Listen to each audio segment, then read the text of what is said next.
Jim Barnett was what you'd get if a Wall Street executive learned to speak in wrestling promos and fired people with a smile.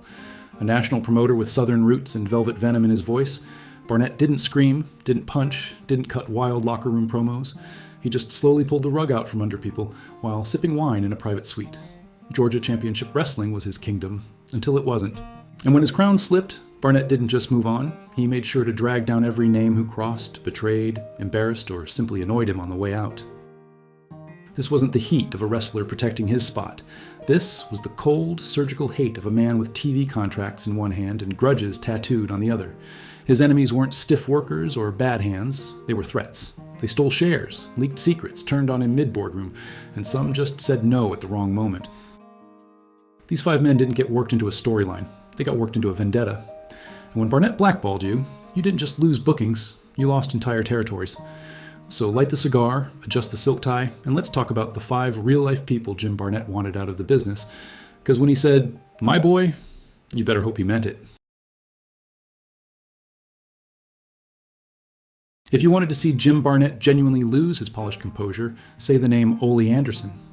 The shoot heat between them was so deep, it didn't need chairs thrown or promos cut, just cold corporate bloodletting. Ole wasn't just Barnett's booker in Georgia Championship Wrestling. He was the guy who pulled the political trigger to force Barnett out of his own company. That wasn't business. That was betrayal. The tension dated back years. Ole thought Barnett was manipulative. Barnett thought Ole was a knuckle-dragging caveman with a pen. Ole accused Barnett of embezzlement behind the scenes and said he treated the GCW territory like his personal piggy bank. Barnett, in return, once dismissed Ole as someone who couldn't sell a TV time slot if it was on fire. These two weren't frenemies. They were real-life combatants in a territory war. When GCW's power structure cracked in 1983, it was Ole who rallied the troops, along with other shareholders, to oust Barnett completely, and not just with a vote. He aired dirty laundry, made accusations about shady business practices, and turned boardrooms into bar fights. Even after Barnett left, the hate lingered. And when asked years later if Barnett was misunderstood, Ole flatly replied, no, he was exactly what he looked like, a manipulator.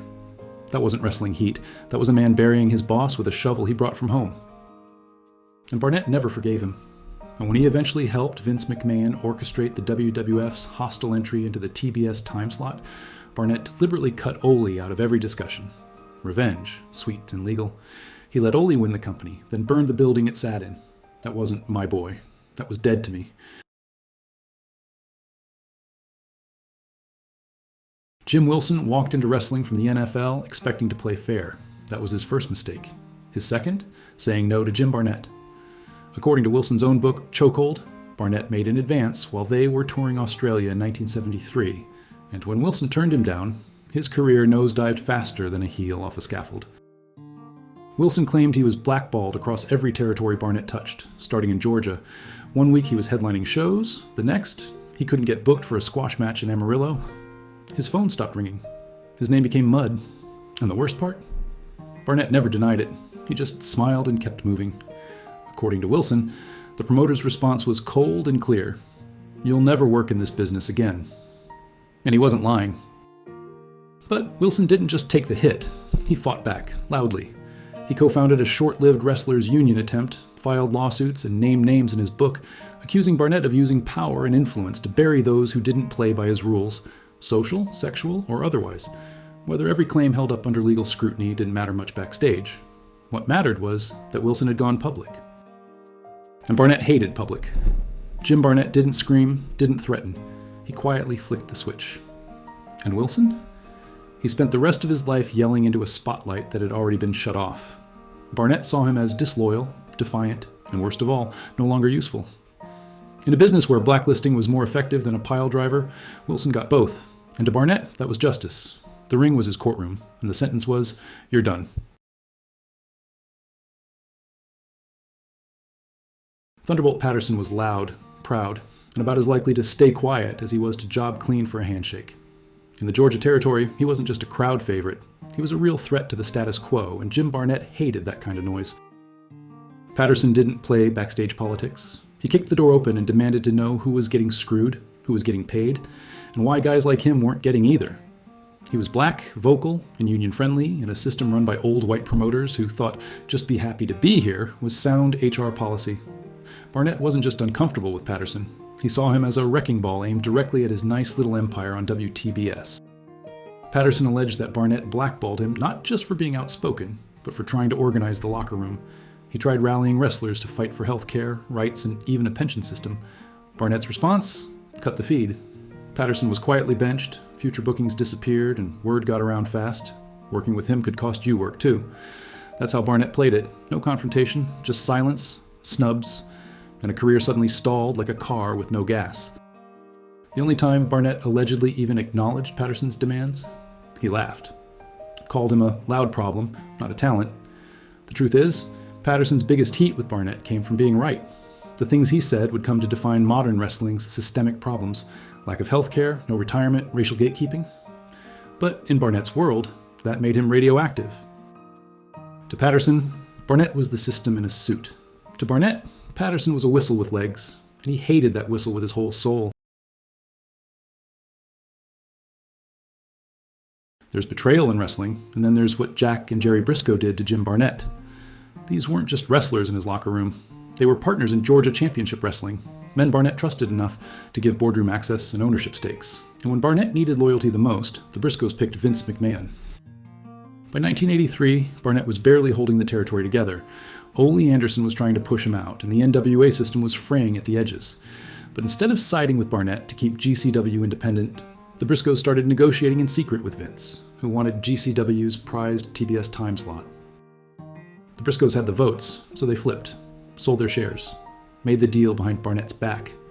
And Black Saturday was born, the WWF takeover of Georgia's TV slot, live on Ted Turner's airwaves. Worse? Barnett had helped smooth the transition. Vince used him as a Trojan horse to reassure TBS execs and grease the business side. Barnett thought he was still part of the plan. Until he wasn't. The Briscoes signed, Vince took over, and Barnett was shoved into irrelevance.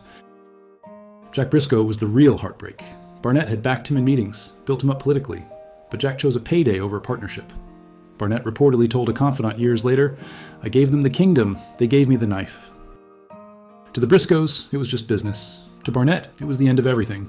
He didn't scream, he didn't rant, he cut them out. Barnett never mentioned them again. Not publicly, not warmly, not once.